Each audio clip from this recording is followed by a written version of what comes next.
परम सत्कार योग प्यारी सात संगत जी, प्यार से कहना धन निरंकार जी। सात संगत जी, सूर्य की किरणें जब धूप के रूप में किसी मानव शरीर पर पड़ती हैं तो वे शरीर के तापमान को बढ़ा देती हैं, क्योंकि सूर्य खुद गर्म है। इसी प्रकार देवी देवताओं, पीर पैगंबरों की भी किरणें निकलती हैं और वे जिन जिन पर पड़ती हैं उनके अंदर वैसे ही गुण भर देती हैं।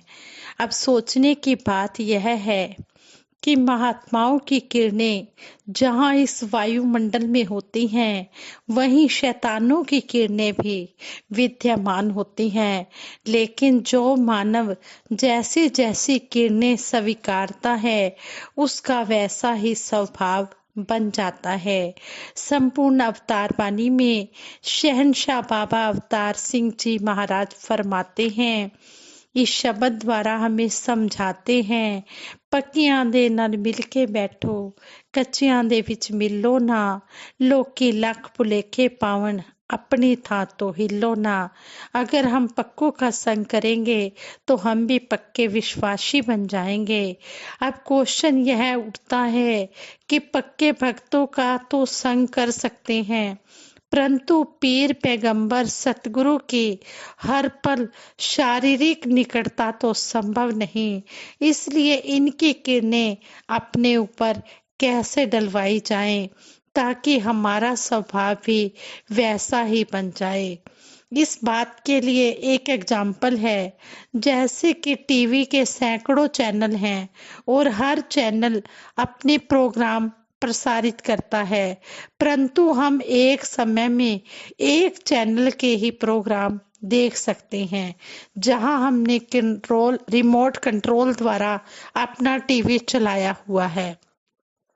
इस बात से साफ पता चलता है कि हमने अपने शरीर के रिमोट कंट्रोल मन को जहां जोड़ा हुआ है, वैसे ही किरणें हमें मिल रही हैं, चाहे वह पैगंबरों की, गुरुओं की, महात्माओं की या शैतानों की हो।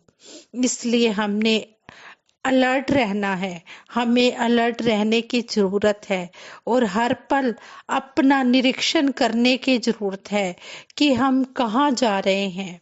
कुछ साल पहले सतगुरु बाबा हरदेव सिंह जी महाराज ने अपने प्रवचनों में एक उदाहरण द्वारा हमें समझाया। एक आदमी गन्ने के खेत के पास खड़ा था और उस आदमी का गन्ना चूसने को दिल कर रहा था। उसने इधर उधर देखा और गन्ने से पूछने लगा कि मैं तुझे चूस लूं। गन्ने ने तो जवाब देना नहीं था, इसलिए खुद ही कहने लगा, कोई हर्ज नहीं है, चूस लो। इतने में उसने गन्ना खेत से उखाड़ा और गन्ना चूसने लगा। थोड़ी देर बाद वहां गन्ने के खेत का मालिक आ गया। उसने पूछा, क्यों भाई, किस से पूछकर गन्ना चूस रहा है? उसने कहा कि गन्ने से पूछकर चूस रहा हूँ। किसान ने कहा, ठीक है। उसके हाथ में लाठी थी। किसान ने लाठी से पूछा कि इसको कितना मारूं?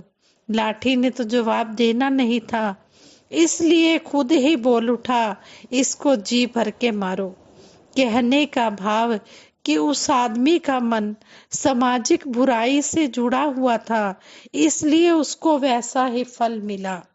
अब क्वेश्चन यह उठता है कि कौन पक्का है, कौन कच्चा है, किसका हम संग करें। इसके लिए एग्जाम्पल है कि जिस इंसान का संग करने से सेवा, सत्संग, सिमरन, गुरु पर विश्वास पक्का होता हो, तो समझो कि वह पक्का महात्मा है और उसका संग जितना किया जाए उतना ही कम है।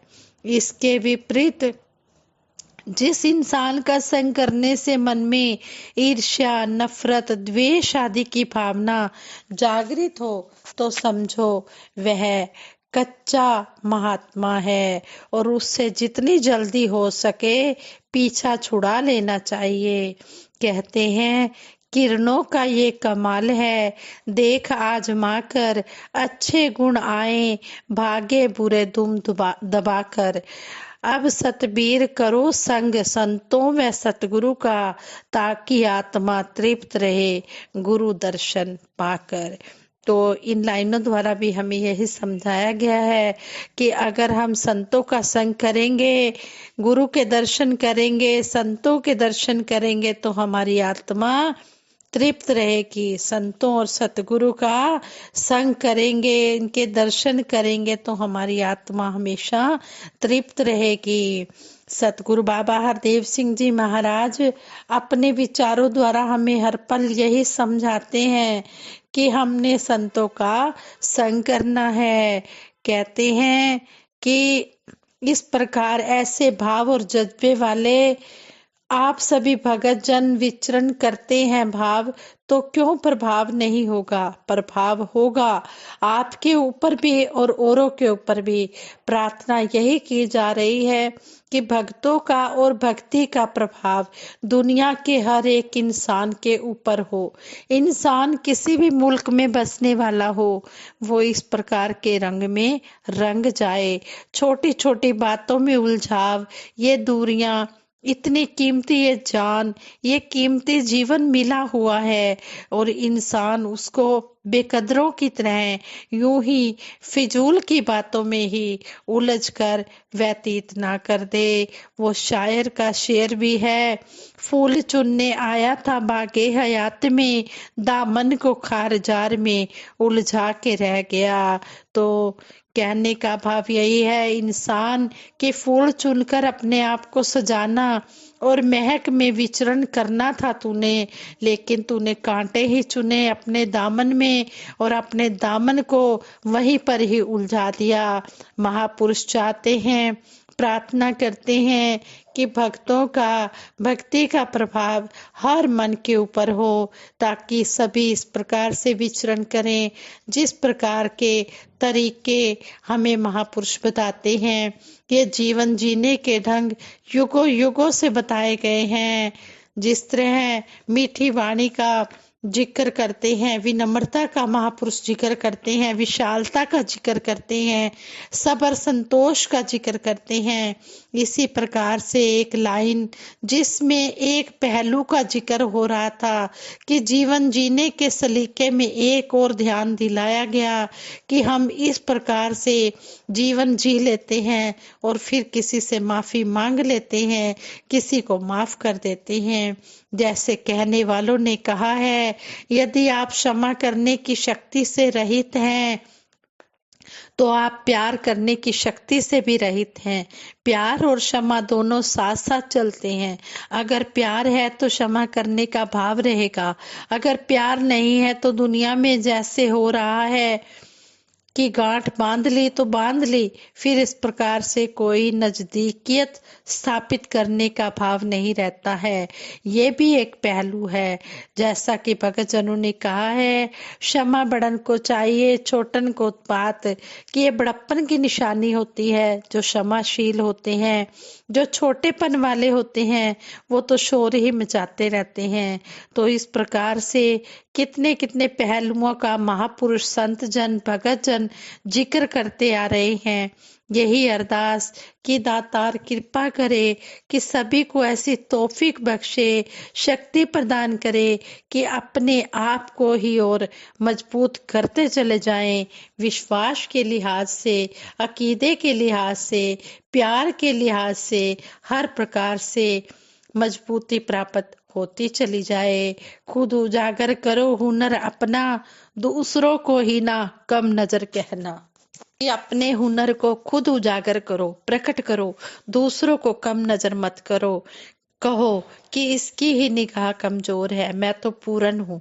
अपने हुनर को मजबूत करना है, अपने जीवन को जीने का वही ढंग अपनाना है जिसकी शिक्षा हमें सत्संग से मिलती है, जो गुरु के आदेश मिलते हैं, जो ज्ञान की रोशनी द्वारा हमें जीवन जीने का ढंग मिलता है।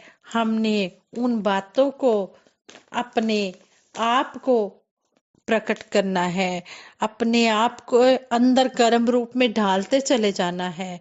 वास्तविकता में महापुरुष संत जन ऐसे भावों से युक्त होकर इस संसार की यात्रा को तय करते चले जाएं। महापुरुष भगत जन सेवा सिमरन सत्संग करते हैं और दुनिया कहती है कि ये तो काम के नहीं रहे हैं, हम हुए निकम्मे जमाने के, काम ऐसा सिखा दिया तूने। शहनशाह बाबा अवतार सिंह जी महाराज के समय अक्सर गीत सुनने को मिलता था। यहाँ पर ही जो पुराना रूप सरोवर का होता था उसके पास ही चंद परिवार रहते थे, तो वो अक्सर एक बुजुर्ग महापुरुष यही गीत गाया करते थे कि मैं वेला हाँ अवतार गुरु दा चेला हाँ, हम निकम्मे हुए जमाने के, काम ऐसा सिखा दिया तूने। कि ऐसा काम सिखा दिया है और उसी काम की बरकत है कि हम जीवन में आनंद ले रहे हैं। इस तरह सतगुरु समझाते हैं कि चाहे कोई प्रबंधक है, चाहे कोई साधारण रूप में सत्संग करता है, चाहे वो किसी भी रूप में है, हमेशा इस कदर विचरण करें कि वाकई ही कोई ऐसा कर्म ना हो जिसके कारण मिशन पर आँच आए या फिर गुरु के ऊपर उंगली उठे। इस प्रकार से कोई कर्म ना हो। दातार ऐसी ही तौफीक हर गुरमुख को प्रदान करे। गुरसिक कुर्सी का आदर करे, गुरसिक कुर्सी का आदर सत्कार करेगा तो वाकई ही वरदान प्राप्त होते हैं। लेकिन गुरसिक को ही अगर बेचैनी दे देता है तो फिर राहत मिलेगी कहाँ से। इसलिए इस प्रकार से सभी विचरण करते चले जाएं और दातार हर प्रकार से दुनियावी सुख भी सभी को प्रदान करे। इस तरह हमने इन बातों को अपने जीवन में डालते चले जाना है और सतगुरु के आशीर्वादों से अपनी झोलियां भरनी है। चरणों में तेरे अर्ज ये दातार हम करें, मन वचन और कर्म को इकसार हम करें, मन वचन और कर्म को इकसार हम करें। जैसा तू सतगुरु चाहता है वैसा हमारा जीवन बन जाए, यही आप जी के चरणों में हाथ जोड़कर झोली फैलाकर मांग सभी के लिए दासी मांगती है। सच्चे बादशाह सभी की झोलियां खुशियों से भर देना, सभी की झोलियों में इतनी रहमतें डालना कि सभी सेवा सिमरन सत्संग के रंग में डूबे रहे। प्रभु चुनरी मेरी भक्ति के रंग में रंग देना, रंग देना, रंग देना, रंग देना। साथ संगत जी प्यार से कहना, धन निरंकार जी।